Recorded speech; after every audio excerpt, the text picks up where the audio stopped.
everybody, welcome to www.GinaCooksPku.com and welcome to my kitchen.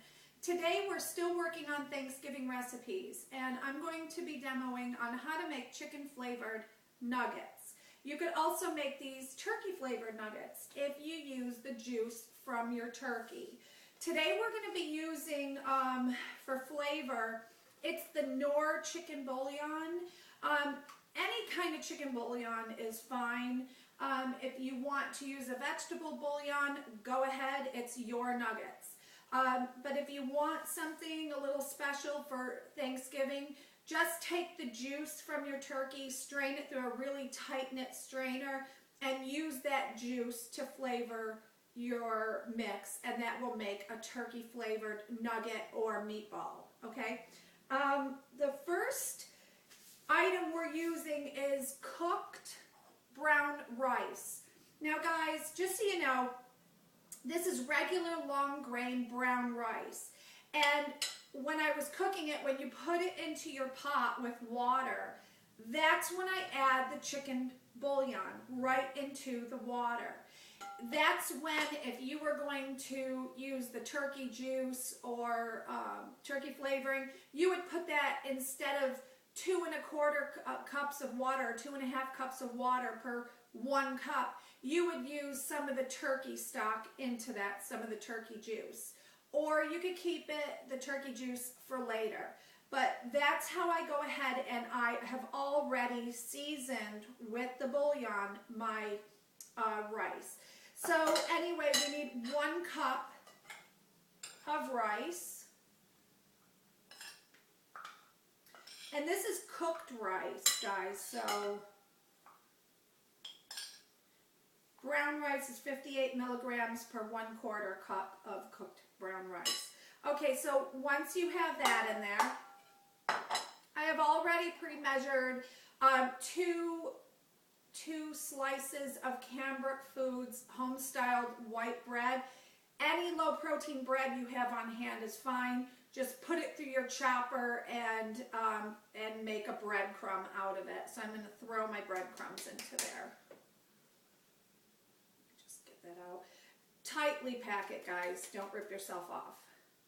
Okay, so you're going to go ahead and mix this together. You're going to throw in your tablespoon of dried parsley. Or if you're lucky and you have some fresh parsley, throw in 3 tablespoons of chopped parsley. Love it. Okay. Guys, we're going to use your white onion. Put your white onion in. Your portobello mushroom. The portobello mushroom you could either grill beforehand and chop it up, which I do. I grill it right on the griddler with a little salt and pepper, or you can just chop it raw because you're going to cook these, and it will bring out the flavors that way. Now I'm going to add a 1/4 cup of my carrot. Guys, this makes a delicious stuffing also. If you wanted to leave out your rice and just do 2 cups of breadcrumb, then you could make a delicious stuffing, but I will post that for you. So a 1/4 cup of carrot. You can use more carrot, guys, less carrot, whatever you want, okay? And in fact, carrot's really low. So I'm going to go ahead. I'm going to get some more vitamin A into Anthony. Throw in another 1/4 cup. I try to give him as much vegetables and nutrition I can when I'm feeding him items like this. Guys, here's another idea. The celery, it's not in the recipe, but Anthony will not eat celery for me. So this is a great way to get it into his menu. So I'm going to go ahead and just put in a 1/4 cup of celery. He'll never know it's in here. and it's very low. And the flavor from celery is awesome. I have an extra tablespoon. I'm going to throw that in too. I'm going to use it all up. A tablespoon of celery is very low in Phi, so I'm going to throw it in. All right, guys, and the last ingredient, we're going to need a half cup of your chopped squash. Summer squash, zucchini, whatever you have on hand, yellow squash. Go ahead and put that in. Smells delicious already. Okay, once you have everything together in here, here's where the messy part comes in. We are going to go ahead and we're going to squeeze that together until you get a really nice, like a meatball consistency. You just want to really squeeze that together. Now, if you haven't drained your vegetables good enough, it may be a little wet to the touch. You can always go ahead and add just another half cup of breadcrumb to it, okay, so don't panic. After you cook your rice, you want to, let that sit for at least 20 minutes.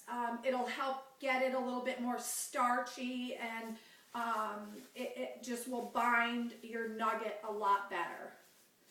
Okay, once you have everything in a nice tight mix,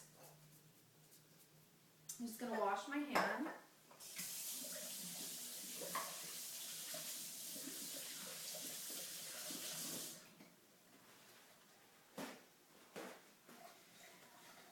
Okay, we are going to take our bowl with a tablespoon. We're going to take our 1/4 cup of cornmeal.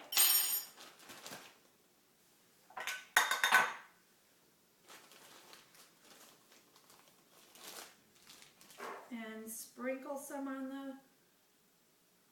on your board or your countertop.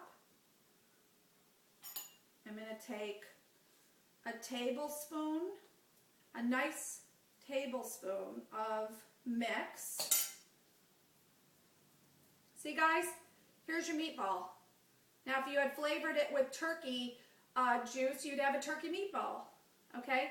But we're making nuggets, so I'm just going to squish it down just a little bit, okay? And then I'm going to coat it lightly coat it into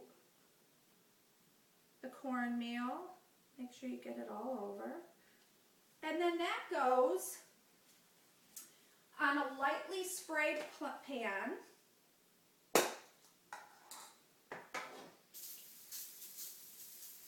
Okay.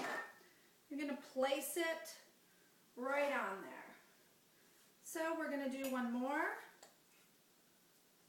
Take a nice tablespoon, roll it into a ball. Just flatten it out just a little bit. Makes a nice disc.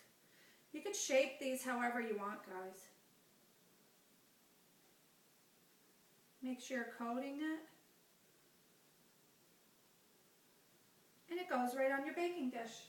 Now, just so you know, if you wanted to lightly fry these in a little bit of oil first and brown them and then bake them, you're more than welcome, guys. It's not going to ruin it. It's just going to add a little bit more flavor. So once I get all my nuggets done and on the sheet, I will spray it again with a little bit of oil and then bake it in a 350 oven, a preheated 350 degree oven, and bake it for about 15 to 20 minutes. Bring those out and let them cool, and I'll be back to show you what they look like. Okay, guys? Bon appetit.